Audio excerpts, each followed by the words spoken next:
Terima kasih kesaksian pujian dari vokal grup Deborah. Tuhan memberkati. Iya Bapak Ibu, kita akan masuk dalam pelayanan firman Tuhan. Bacaan kita dari kitab Ulangan, pasalnya yang ke-9 ayat 1 sampai ayatnya yang ke-3. Kitab Perjanjian Lama, Ulangan pasal 9 ayat 1 sampai yang ke-3. Kalau Bapak Ibu saudara-saudara Jemaat Tuhan di rumah-rumah sudah menemukan bacaan renungan firman Tuhan pagi ini, mari kita siapkan hati dan pikiran kita, kita berdoa. Bapa di sorga, di minggu ke-9 sesudah Pentakosta ini, kami datang kembali kepada Tuhan, mau merenungkan firman-Mu yang penuh kuasa itu, tentang perjalanan kehidupan orang Israel, dan tentu juga menjadi refleksi perjalanan hidup kami. Yang memenangkan kami dalam perjalanan hidup ini adalah ketika Tuhan menyertai kami. Untuk itu Tuhan sertai kami dulu melalui firman yang akan kami baca, dengar dan renungkan, supaya melalui firman dan kuasa-Mu dapat menyertai perjalanan hidup kami. Roh Allah bekerja di antara kami, nyatakan isi hati-Mu. Di dalam nama Tuhan Yesus kami sudah berdoa. Amin. Baik Bapak Ibu jemaat Tuhan, kita akan bersama-sama membaca merenungkan firman Tuhan. Untuk itu saya undang jemaat untuk bangkit berdiri untuk mendengarkan firman Tuhan dari Alkitab. Bacaan Alkitab hari ini terambil dari Perjanjian Lama, Ulangan pasal 9 ayat 1 sampai 3 yang menyatakan, "Dengarlah hai orang Israel, engkau akan menyeberangi sungai Yordan pada hari ini untuk memasuki serta menduduki daerah bangsa-bangsa yang lebih besar dan lebih kuat daripadamu, yaitu kota-kota besar yang kubu-kubunya sampai ke langit. Suatu bangsa yang besar dan tinggi, orang enak, yang kau kenal dan yang tentangnya kau dengar. Orang berkata, siapakah yang dapat bertahan menghadapi orang enak? Maka ketahuilah pada hari ini bahwa Tuhan Allahmu, Dialah yang berjalan di depanmu, laksana api yang menghanguskan. Dia akan memunahkan mereka dan Dia akan menundukkan mereka di hadapanmu. Demikianlah engkau akan menghalau dan membinasakan mereka dengan segera, seperti yang dijanjikan kepadamu oleh Tuhan. Demikian pembacaan Alkitab. Berbahagialah semua orang yang mendengar firman Tuhan dan melakukannya. Terpujilah Tuhan Yesus. Haleluya. Silakan duduk. Iya, Bapak Ibu yang Tuhan Yesus kasihi, Shalom. Selamat pagi, selamat berjumpa kembali. Kita masih dalam suasana sukacita meskipun melalui ibadah daring dalam jaringan. Di hari Minggu ke-9 sesudah Pentakosta ini, tema renungan kita bersama Tuhan ada damai sejahtera. Saya ulang, bersama Tuhan ada damai sejahtera. Iya, Bapak Ibu yang Tuhan Yesus kasihi, satu kali saya dipercayakan untuk memimpin serah terima jabatan. Letaknya di wilayah Kepulauan Riau, tempatnya di Tarempa, Kepulauan Tarempa. Pada waktu itu saya diminta untuk mewakili Majelis Sinode melalui BP Mupel untuk melaksanakan serah terima jabatan Ketua Majelis Jemaat di GPIB Immanuel Tarempa. Lalu saya bertanya kepada teman-teman saya yang sudah pernah ke sana, "Hei, gimana perjalanan ke sana?" Lalu mereka bilang, "Oh, enak kok. Perjalanannya luar biasa, lautnya bagus, indah pemandangannya." Oh iya. Tapi teman yang lain ada yang mengatakan, "Jeff, perjalanan ke sana luar biasa. Ombak bisa 5 sampai 10 meter. Perjalanannya sekitar 11 sampai 13 jam."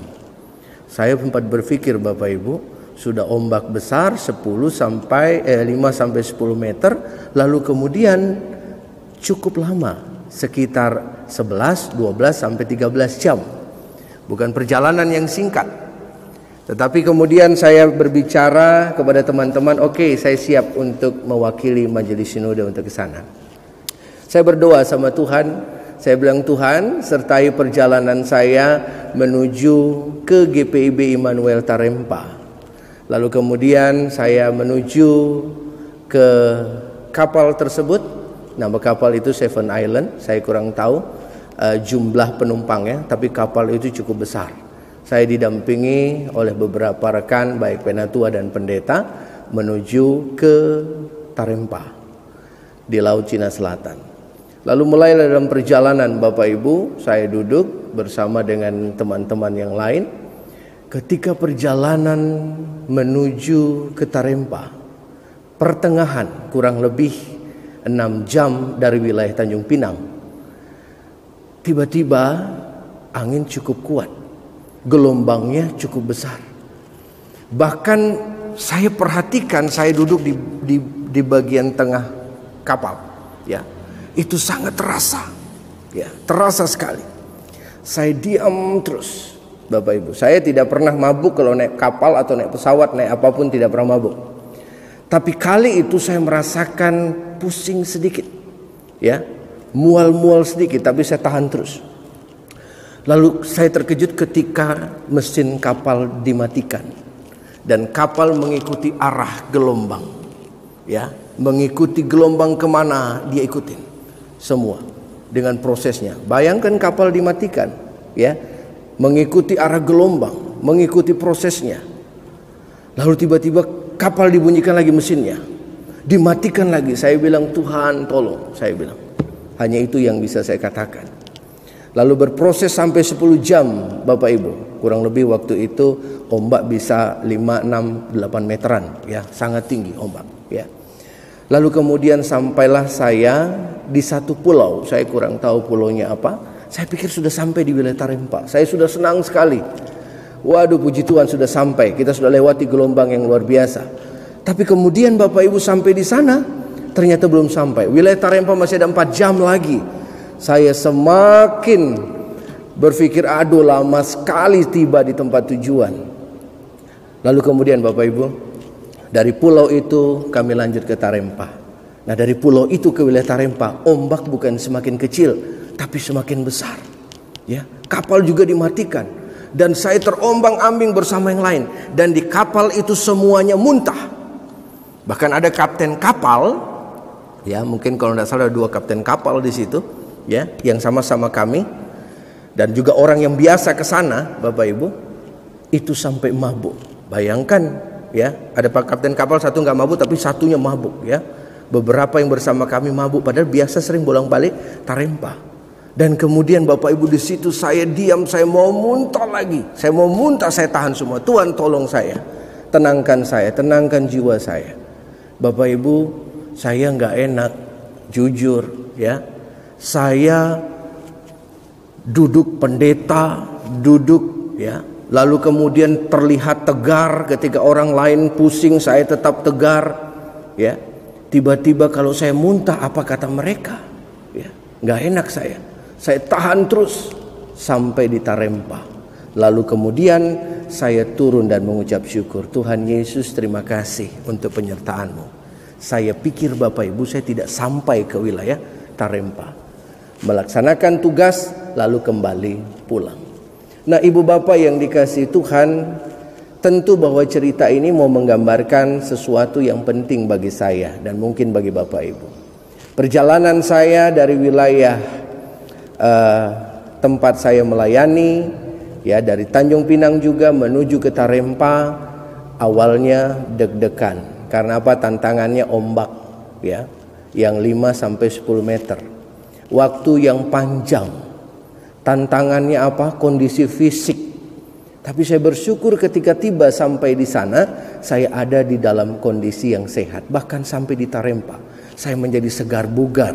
Saya kuat, saya sehat.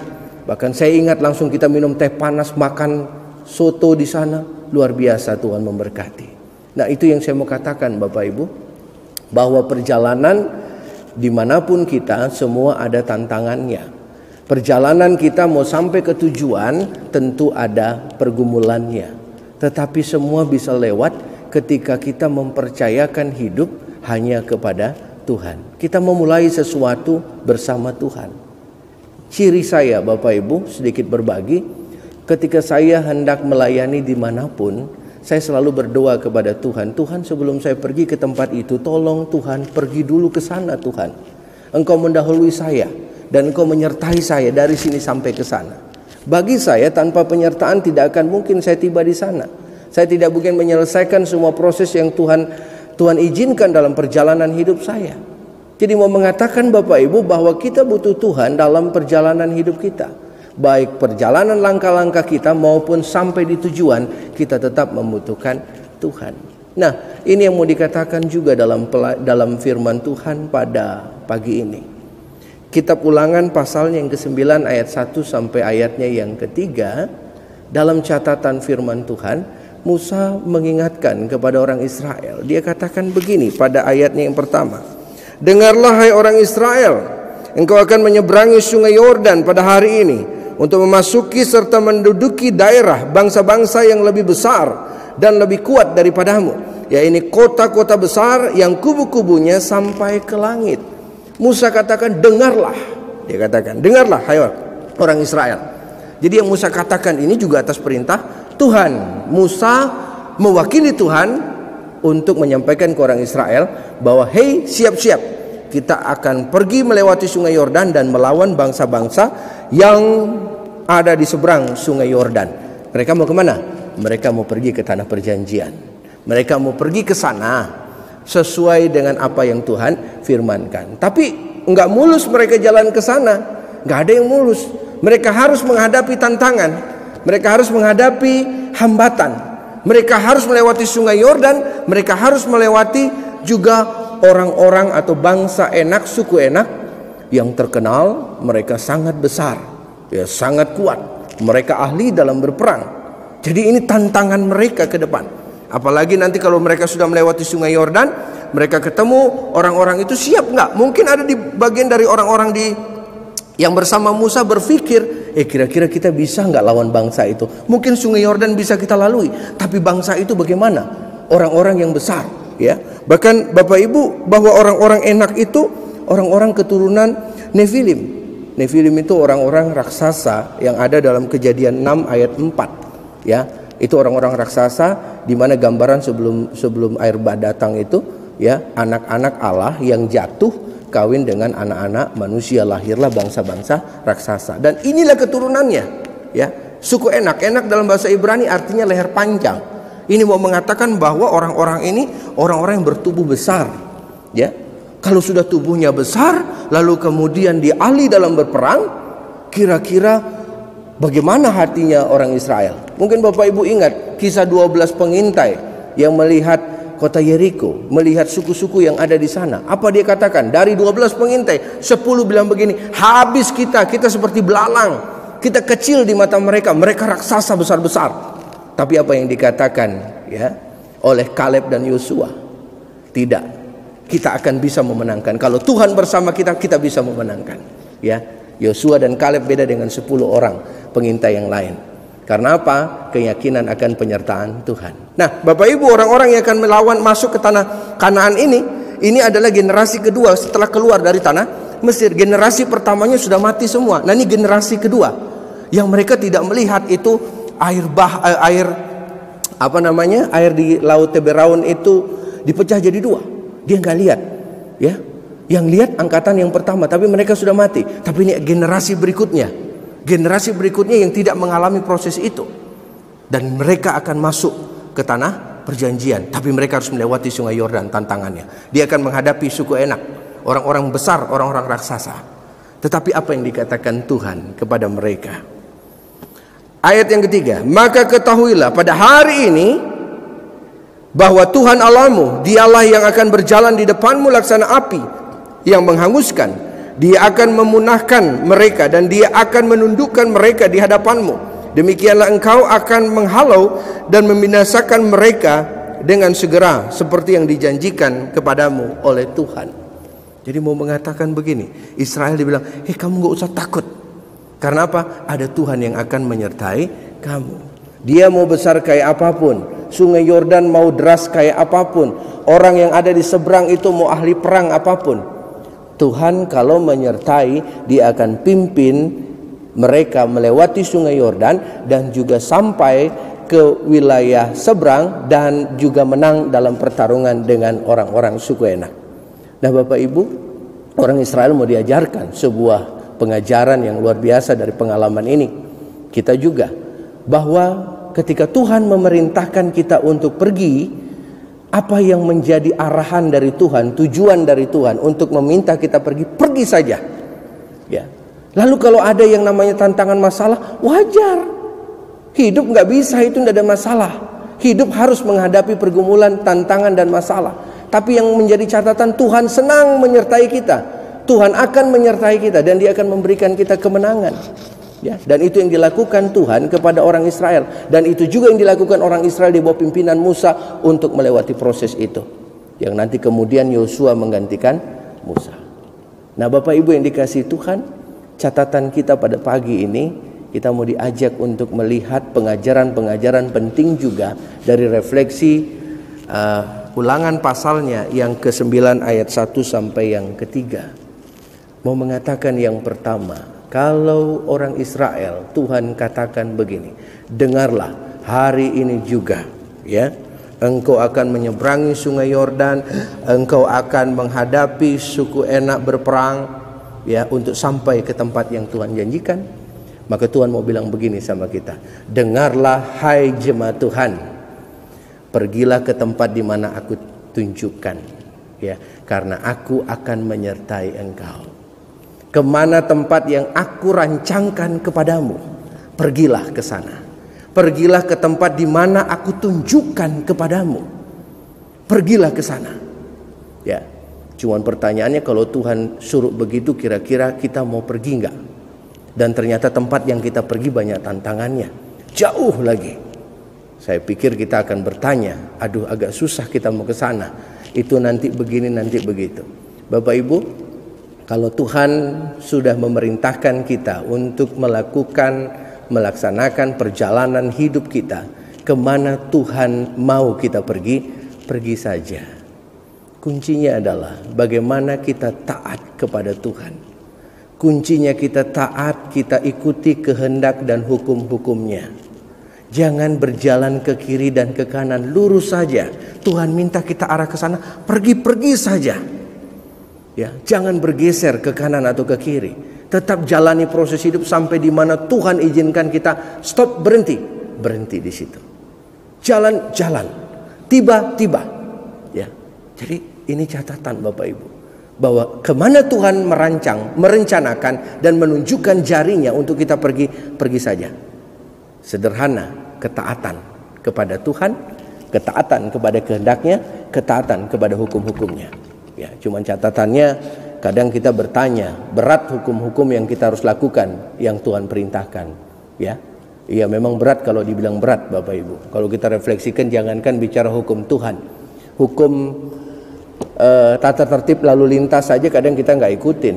Coba lihat, suruh pakai helm, enggak pakai helm. Ya, disuruh stop di lampu merah, kita enggak stop, malah lurus.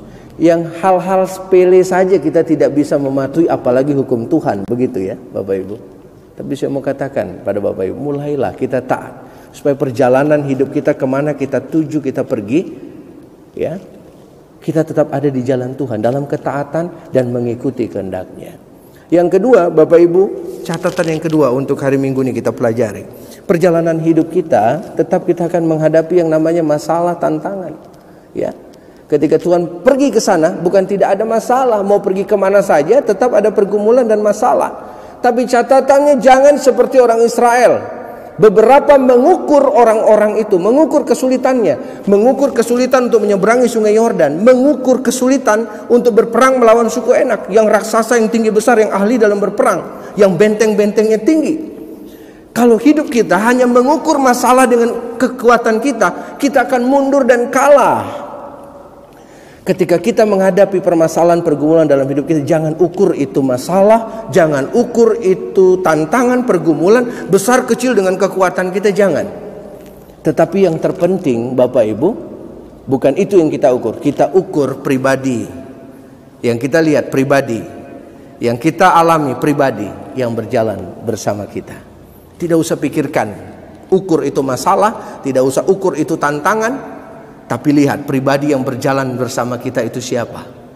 Itu yang harus kita lakukan. Supaya apa? Kita tenang, kita mengalami damai sejahtera dalam perjalanan kita. Karena tidak ada tantangan, tidak ada masalah yang tidak bisa kita selesaikan ketika Tuhan ada berjalan bersama kita. Itu yang dilakukan Tuhan sama orang Israel. Dan itu yang dialami orang Israel bersama Tuhan. Ya, dia melewati semua proses tantangan. Sungai Yordan dia hadapi, dia lewati. Orang Enak dia hadapi, dia kalahkan. Lalu kemudian dia bisa menguasai kota Yeriko. Itu semua karena siapa? Karena penyertaan Tuhan. Yang ketiga Bapak Ibu, perjalanan kehidupan kita ke depan penuh tantangan, hambatan. Tetapi satu hal Bapak Ibu, ketika kita sudah sampai di tempat tujuan, jangan berkata itu karena keberhasilanmu. Semua itu karena perkenanan Tuhan. Semua itu karena kasih karunia Tuhan. Makanya orang Israel diingatkan sama Tuhan dalam Ulangan 9 ayatnya yang ke-6. Ya, diingatkan oleh Tuhan mereka. Jadi ketahuilah bahwa bukan karena jasa-jasamu Tuhan Allahmu memberikan kepadamu negeri yang baik ini untuk diduduki. Sesungguhnya engkau bangsa yang tegar tengkuk. Hei, bukan karena orang Israel hebat, rendah hati, enggak.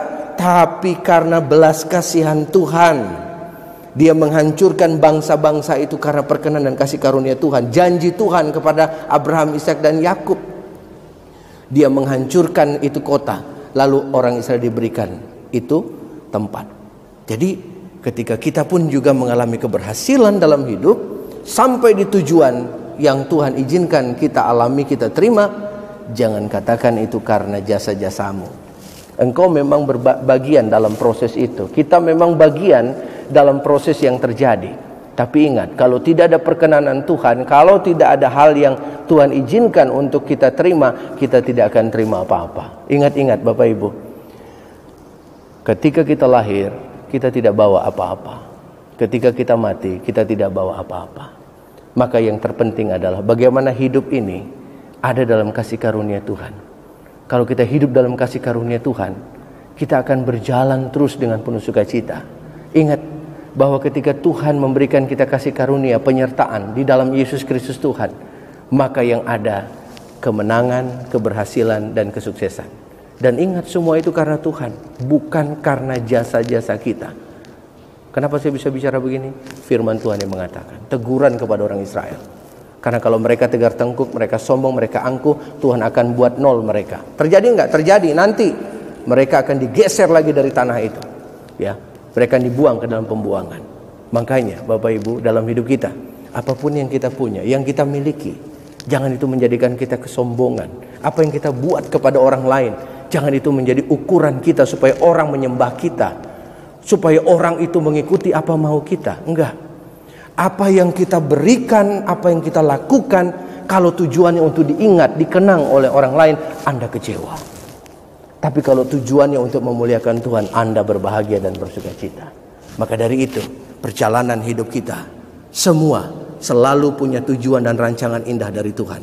Yang kedua, tidak ada yang tidak bermasalah, tidak ada yang tidak ada tantangan, semua menghadapi masalah. Yang ketiga, kalau engkau sudah sampai pada tujuanmu, apa yang Tuhan arahkan, dan engkau mengalami keberhasilan dan kesukacitaan dan kesuksesan, jangan katakan itu karena kejasa-jasamu dan hebat-hebatmu, tetapi katakan itu karena kebaikan Tuhan. Dan ketika engkau berbuat melalui banyak hal, berbuatlah seperti untuk Tuhan. Nah, itu yang akan membuat kita hidup dalam damai sejahtera selama Tuhan perkenankan. Tuhan Yesus memberkati. Amin.